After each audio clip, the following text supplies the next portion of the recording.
New teammates, Josh Allen and Amari Cooper. Listen to this.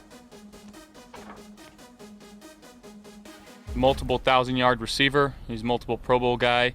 We've got a few teammates that have been teammates with him before and just raved about him as a guy, as a character.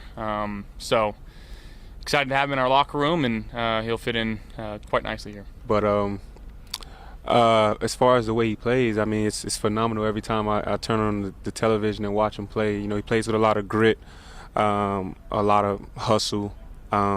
He plays hard, and obviously he's been, one of the top quarterbacks in the game for a while now. So just to be able to play with him and experience that in person, I think it's going to be real cool. Yeah. I'm excited about this. It's going to be fun to see them out there. Hawk, what does the Cooper addition change specifically for Josh Allen? Yeah, it gives him a true separator at wide receiver, and they've been needing it since Stephon Diggs left. Even when he's played his best, spreading the football around. Like you could see it versus the Baltimore Ravens. The way they played them, there was opportunities down the field that he is used to receivers making and getting open, and the way that they run their routes that just were not there. That game got out of hand, but it was because they could not push the ball down the field. There were times, and Dominique Foxworth pointed this out, that they were running coverage 0 with no blitz. Like they were just manning up their guys. Amari Cooper, and that's crazy in the NFL. That's like a level of disrespect that is like unheard of. Amari Cooper, you can't do that with. Because in one-on-one, he's one of the best route runners in the league. And what makes him so special, he's a technician. And what it means to be a technician, every movement, every angle, every release, every step has purpose to either show you something that he wants you to see or sets himself up for a future route. You add him to the mix of these receivers,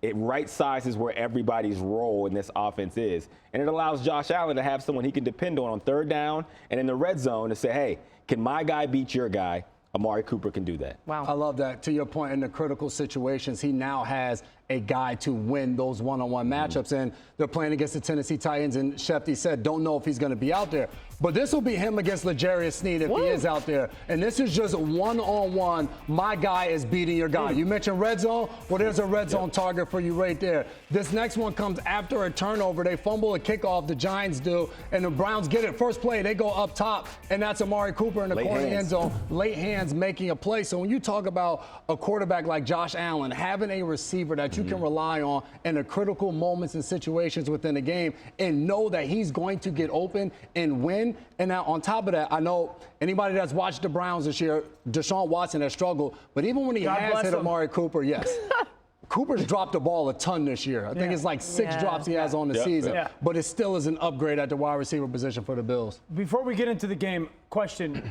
As a separating wide receiver, what would be what Coop should tell Josh when it comes to look for this when I'm about to get open? Like, what would be the way that you would communicate to Josh if you were Amari Cooper? When I do this, I'm about to win. Is there something that stands out? The beautiful part about someone who separates is they don't need indicators. Like he has the ability to wait and see it, right? Because what you risk by waiting to see it and then throwing it is that the DB can close. But as the quarterback, I want to know to play on time when you feel you've won. Yes. So, what would you tell me if I'm Josh, you're Coop? Patience. Same talent levels. Same thing, right? You guys are. I'm Coop. Yeah. You're Josh As a Allen. quarterback, I want to play on time Role versus play. man For sure, coverage, right? So this is where it changes. It's going to mess with your this take typical. time? But it's good for Josh Allen because that's how he plays. Be patient. Okay. Don't rush it. I'm going to separate. It's going to be an easier throw because it's not going to be where he's draped on me. So give me a second. If you give me a second to set him up, like if you watch that clip that J-Mac put up, where he had like the delayed slant, and he comes off very purposefully.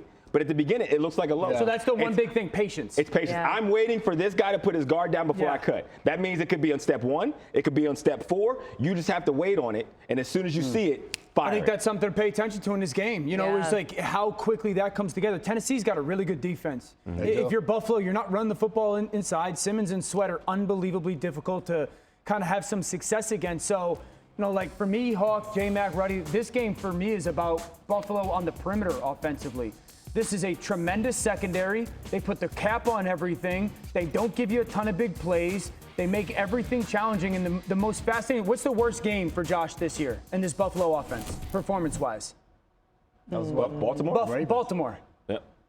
Who's the defensive coordinator in Tennessee? Denard Wilson, who comes directly from Baltimore. So I think this offense in Buffalo is going to see the very same stuff that Baltimore showed them and they struggled with. Good point. That's a great point. I can't wait to see their connection either way. Even if it doesn't materialize right away, it feels like it will at some point.